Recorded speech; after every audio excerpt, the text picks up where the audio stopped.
Good morning, Indiana golfers. Today we will be talking about rule number 13, the putting green. So when is a golf ball considered to be on the putting green? When any part of the golf ball touches the putting green, it is considered on the green. So in this case, as you can see, the golf ball is actually touching both the collar and the putting green. Again, like I said, if any part of this ball is on the putting green, it's considered on the green, and a player is allowed to mark, lift, clean it, and play it as if it's on the putting green. So what actually can a player do on a putting green? In regards to fixing things on a putting green, I'm going to walk you through a series of things that a player is allowed to do. In this case, our first example is some sand or loose soil. So before a player, if it's in his line, or before a player even actually hits a shot onto the putting green, if his ball's off and that's in his way, he's able to, without undue delay, he can brush off this soil, loose soil, and get it out of his way. Another is a ball mark. As you can see here, we have a ball mark. A player is always allowed to fix any ball mark that might interfere with his line of play.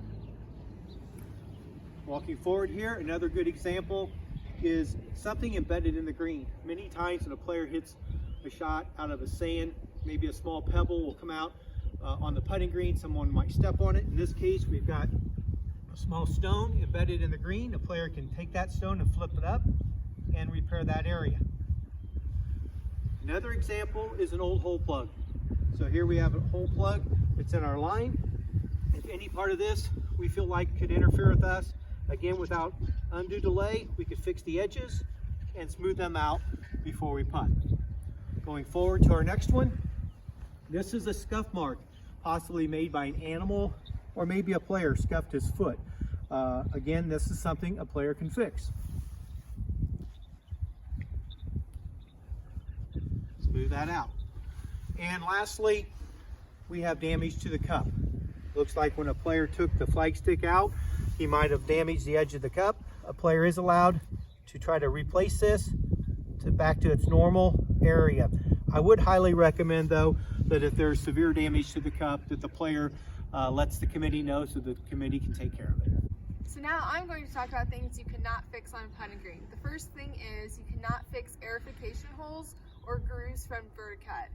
You also can't fix natural imperfections on the putting green, such as this right here. So as you can tell, these aren't divots or anything, it's just natural imperfections on the putting green. And then the last thing I'm going to talk about is natural wear and tear of the hole. So like Todd spoke on earlier, he fixed it because there's damage to the hole, but if there's just rounding out, or if the hole's been here for a long time, you can't fix that. That's just wear and tear within the hole. What do we do if we accidentally move our ball marker on the putting green? So if I was marking my golf ball, and in the process of doing so, when I tap it down, maybe this sticks to my putter. If I accidentally move my ball marker while marking my golf ball, I just put the ball back, or put the marker back, there's no penalty. So basically, anytime on the putting green, if you move your golf ball or move your marker after it's once been marked, we're going to put that ball back or put the marker back, no penalty. However, in this situation, if your golf ball is on the putting green and you've not yet marked it, and it's a windy day and that ball starts rolling and it's not been marked yet, we're going to play that ball from its new position. Again, no penalty.